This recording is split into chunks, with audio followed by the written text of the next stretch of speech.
It's Friday, a wonderful Friday, a happy Friday. Da, da, da, da, da, da, da, da. What's up, nerds? It's me. Drinking some coffee on a beautiful Friday morning here at Site B, 9 o'clock in the morning on this, the 23rd day of June, in the year of our Lord Mackie Ito 2023. That's a way to use your head. And it's Friday, which means it's time to take a look at what changes, evolutions, differences a week has made in the ongoing evolution of the ORC post OGL OSR games. Who has jumped a step ahead on the game board to be the number one contender to 2024 D&D / OneDnD? And is it still called OneDnD? And we have some new additions to the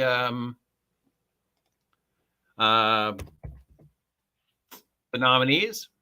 We've got Level Up 5e and C7d20. We've added those to see what's going on with those yeah, kind of curious what's going on with these two new ones. Level Up 5e, of course, has been around the longest, I think, and C7d20 is from Crucible 7, and we know the least about that one. So starting with number one on our list, of course, Paizo, Pathfinder, Pathfinder 2, the ORC, Pathfinder 2 Remastered Core, Infinity, 2nd edition. Level Up in Winnipeg. All right, let's see what's going on with Paizo this week. We've got the list of the organized play adventures for June. This was posted on a minute ago. It's June 23rd, so June is almost over. Why are you posting these now? Did you mean these were the ones for July? Anyways, it looks like the only thing that's going on is a Starfinder Adventure Path scenario called Project Dawn. If you are lucky enough to be someplace that actually does the organized play stuff for Pathfinder and Starfinder, there you go. You know what the next thing is. It's called Project Dawn for Starfinder. Posted on Tuesday at 1:30 p.m. Paizo is now doing a trans character celebration. Now, child first language tells me that sentence is wrong, because first it's a character who happens to be trans, not a trans character. All right. So, yeah, you know, that's just a kettle of fish I don't want to dive into in this broadcast, but we do know that this has become a thing. On Monday, they posted about Juneteenth 2023. And yeah, that's another one we're not going to talk. On Friday, they talked about the marketing team. On Thursday, they talked about something called Tomorrow's Seekers, which I guess is something to do with what's coming up with Starfinder next. On Wednesday, they talked about something called the Yoon, who is an iconic character in Pathfinder 2nd Edition Remastered Core Level Up. So, yeah, we haven't had any new updates on the ORC since June 1st. No updates on the ORC since June 1st. We still don't know what the next step in the evolution for the third and final draft of the ORC, and when can we officially start using it, and do we want to?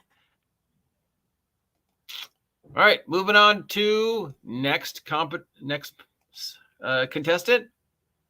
We've got Tales of the Valiant.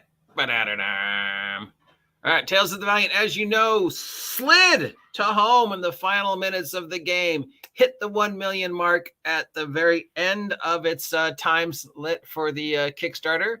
It is currently at $1,002,995. It's got 9,547 backers, and it still has 6 hours to go, which is weird because according to the post, it says it made it and then the Kickstarter expired. But this says there's still 6 hours left on the Kickstarter. So not sure which one is right. I'm going to say the Kickstarter page is correct, and Tales of the Valiant is sort of adding a little fluff to the post to make it sound like they were, underdog tale at the very last minutes before the Kickstarter closed. We hit the 1 million mark, when really it's like, well, no, you got a couple hours left. You're just sort of making it sound more exciting. Okay, so we know Tales has hit its Kickstarter goal. It is as ready as it's going to be to go to press.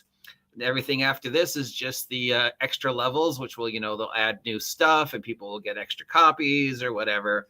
Backers will get more thing. But, if you kickstarted it, you're guaranteed to at least get the bare minimum. The bare minimum, of course, including the latest in the playtest. We haven't seen the latest in the playtest yet. We're still very curious about that. That was one of the main reasons I didn't back it, is because I wanted to see more stuff. I wanted to just get more information. And it doesn't really look like they've updated anything on the page to let us know what's new. We do have the example characters. I've posted the link again to the example characters below if you want to get an idea of what, if anything, is different between Tales of the Valiant and the current iteration of 5e. And based upon what we saw, not much. A few words are changed, but pretty much it's exactly the same. It's 5e with just a few cosmetic changes, which I guess is fine. I mean, if you're a 5e person and you want to be sure that there's somebody who's going to continue to make 5e stuff as it is written today, i.e. 2014 through 2023 5e, Tales of the Valiant is going to pick up where Wizards of the Coast leaves off when the inevitable announcement that 5e is no longer canon, official, whatever it is they're going to say next year, and it's all now D&D 2024 or whatever it is they're going to end up calling it. These guys will at least be continuing to make quality third-party 5e product. I mean, we know up until now, the stuff Kobold Press has made for 5e has been amazing, excellent. Their monster books and their world books and all their stuff has been excellent. Tales from the Valiant, little bit of a controversy there at the beginning, but still, since then, they've been pretty much honest of what it is they're trying to do. I know there's a lot of people out there going, oh, Tales of the Valiant, bad, wah. You're trying to destroy Wizards of the Coast. You're trying to destroy 5e, wah. It's like, no, dude, they're actually trying to do the exact opposite. Just stop being, so pretentious and actually read. They're trying to make sure you still have 5e product available and still have a way to play 5e once Wizards of the Coast makes 5e go away, which they're going to. They said so. Moving on to our new contenders, Level Up, Advanced 5th Edition, and C7d20. C7d20 is the one I'm most curious about because we know almost nothing about it other than it was announced. So for the very first time, let's take a look at what's going on with C7d20. So this comes to us from Crucible 7. Guiding principles. We are building C7d20 to be a complete rule set that offers all the exciting action-packed adventure players expect from D20 fantasy games, with added focus on exploration, investigation, and quiet moments between adventures. The guidelines are freedom. Create a standalone D20-based fantasy roleplay system. New and old, a modern take on classic fantasy. Familiarity, a system and world that feels familiar. Evolution, growing from the bones of 5e. C7d20 is an evolution, not a clone. Keeping basic building blocks like class, species, and rolling a d20, but creating a more elegant gaming experience. Compatibility, C7d20 will be compatible with 5e today. And a conversion guide will support fans and allow them to use 5e content with C7d20. Interesting. Because Tales from the Valiant hasn't said they're going to have a conversion guide. And Paizo hasn't said anything about conversion guides for 5e to Pathfinder 2nd Edition Remastered Core Elite. These are the only ones who are saying, here's a conversion guide. Interesting. So either C7d20 is going to be so different from 5e. I mean, it apparently involves rolling 7d20. So, yeah. They have a player's guide coming out. They have a game masters coming out. They have some expansions announced for 2023. They're looking for playtesters. If you want to playtest C7d20, you can go to C7d20 at crucible7games.com for more information. And if you want to join the mailing list. And that's it. We still don't know anything about C7d20 other than maybe it apparently involves 7d20. I don't know. Finally, before we go over to the big dogs, level up 5e. What's going on with these guys? All right, so Level Up Advanced 5th Edition is the oldest of all the 5e retro cones. It's pretty much the first. I remember this was originally announced before Tasha's. These guys saw everything Wizards of the Coast was going to do with Tasha's and said, all right, we're going to do the exact same thing, but better, because we could already see the inevitable conflict coming out of the whole Tasha's thing. If 2014 5e to Tasha's is D&D 5.0, Tasha's to now is D&D 5.1. Because there were so many changes that it was actually sort of almost a second game. You can see Bob Worldbuilder talk about that in his latest video. So these guys have been around for a while, and you will notice that I mention them almost every week because they are consistently talking about their product, advertising their product, working on their product, making product available, growing their fan base, and remaining consistent. During the whole OGL thing, they didn't say anything. They didn't jump in on one side or the other of the controversy in January. They simply said, hey, we're still here, and we're making new stuff. So latest news from these guys, they're going to be at UK Game Expos. They've got a new hardcover adventure path coming out called To Save a Kingdom. You can get an introduction to Save a Kingdom at their website. So if you want to look a free guide to this AP, the Kickstarter, here's some new monsters they're making for Vampire Dire Bear. Because a normal Dire Bear wasn't bad enough. Now we have a Vampire Dire Bear. So yeah, this is everything that's leveled up from 5e. You know, we've got the core rule book, we've got the monster book, and we've got what looks like basically a deities and demigods book. So if you're ever familiar with, if you're ever curious about what was going on with these guys, here's an example of the character record sheet, and you can see it pretty much is the 5e character sheet. So they have released this under the OGL originally, and then their own license later on. They're currently protected by the 5e Creative Commons 40A thing, I guess. Will these guys jump under the banner of the ORC, or will they use their own, or will they remain protected by the 5e Creative Commons 40A, which, as we know, was the wrong one.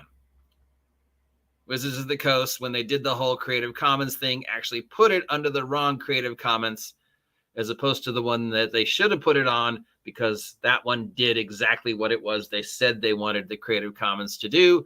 And the one that they currently have it under, apparently, from what I've been told by people who are smarter than me, doesn't exactly do.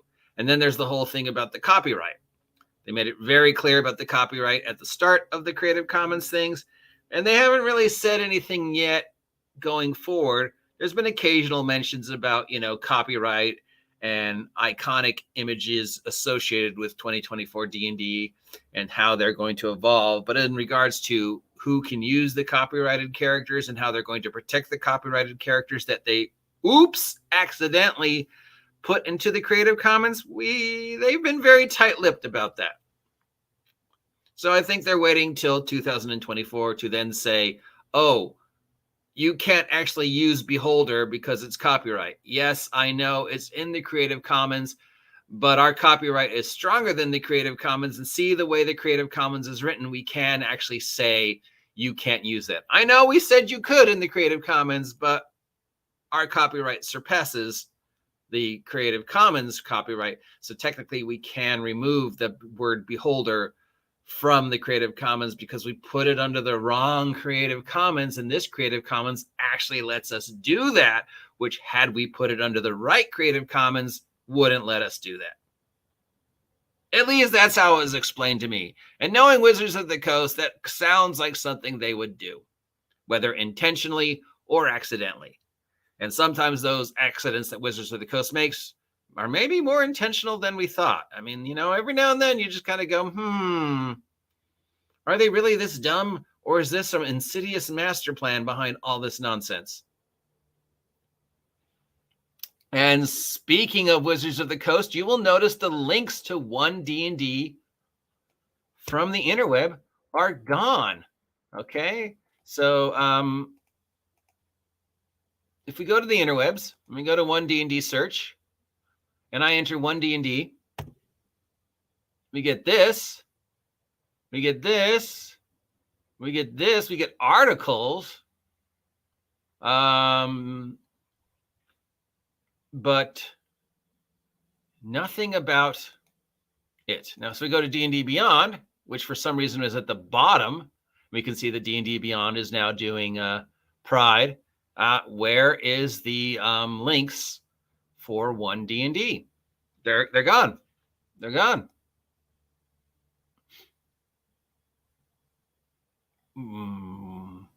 Now, I know they're still in there because you can find them. They're just hidden now.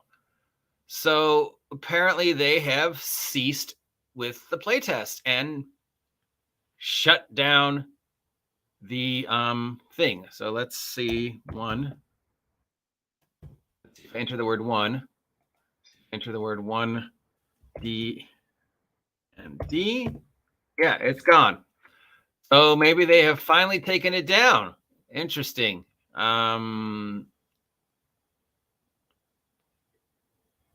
So yeah, it could be that they have finally taken the questionnaires for the playtest and the actual page down. Now, we know that the page was still up for a while there. Jeremy Crawford told us that, oh, no, it's not OneDnD. It was never OneDnD. It was never supposed to be called OneDnD. Yes, I know we spent an entire year trying to convince you it was OneDnD. It's not, and it was never supposed to be. I know we're still referring to it as OneDnD, but it's not OneDnD. It is Dungeons & Dragons 2024. The site was still up for like 4 weeks, but now it seems to be either extremely difficult to find or completely gone. But we do know there's going to be at least one more playtest.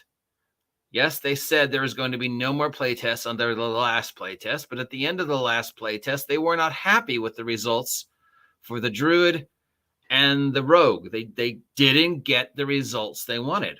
So they have said that they're going to do a brand new playtest questionnaire regarding the Druid and the Rogue in the hopes that they will get the answers they want. Now that's very telling. That's very telling that they will, they are saying, well, we wanted specific answers. We didn't get those specific answers. So instead of accepting what we did get, we're going to re-release it in the hopes that if we, present it in a different way, we will actually get the answers we want. Which means, okay, yeah, they read the playtest results and the survey results, but they have no intention of actually using it. If they're blatantly admitting we want specific results and we're going to keep releasing the questionnaire until we get the specific results, that means the questionnaire is pointless. And I can say from personal experience, since I playtested D&D Next, all 3 versions of the playtest, between the final version of D&D Next playtest, which I still have a copy of, and the Player's Handbook for 5th edition, nothing, not similar in any way, shape, or form. Completely different game. And we know that whatever it is, Dungeons & Dragons 2024 is going to be different than Dungeons & Dragons 2014. Crawford said so. So the whole compatible bullshit, backwards compatible, and versus the whole 2014 to 2024 and 2024 to 2027 being different, but the same, but being different, but being the same, but being different. Yeah, it's a new edition, guys. If Crawford says, yeah, you're going to have to buy the 3 new books, bare minimum, or at least 2 of the 3 new books, bare minimum. We don't really know anything about the Monster Manual 2024. And we really don't know anything about Dungeon Master's Guide 2024, other than the fact it's going to have 30 pages of art. So maybe really the only one you need to buy is Player's Handbook 2024. The other 2, well, we don't know enough about to make a decision of whether we're actually going to need them or not. I mean, you know, monsters, sure. DM's guide, well, it's got the rules for magic items. I don't know. We'll see. They're keeping those two very close-lipped on what the fate of 2024 DM's guide and 2024 monster manual is. And that's it. That's everything that's going on the OGL today in the evolution of the ORC post-January. Nothing new from Paizo. Tales from the Valiant is kickstarted, and apparently they lied a little about the kickstarted. Still don't know what C7d20 is. Level Up 5e is out there continuing to produce semi-decent stuff, even though I have yet to see it in the wild anywhere, but at least they're making crap. And Dungeons and Dragons remains Dungeons and Dragons, i.e. I have no fucking clue what Wizards of the Coast is doing, but we're going to keep talking about it and making fun of them for as long as we can, because that's our job. Till next time, I've been the OG GM. If you appreciate this nonsense, let me know. If you never want to hear me talk about this topic ever again, let me know. If I made any mistakes, please let me know. And if you haven't subscribed yet, please subscribe. Help me hit 2,000 subs by the end of the year. And I will talk to you all later. Have a great morning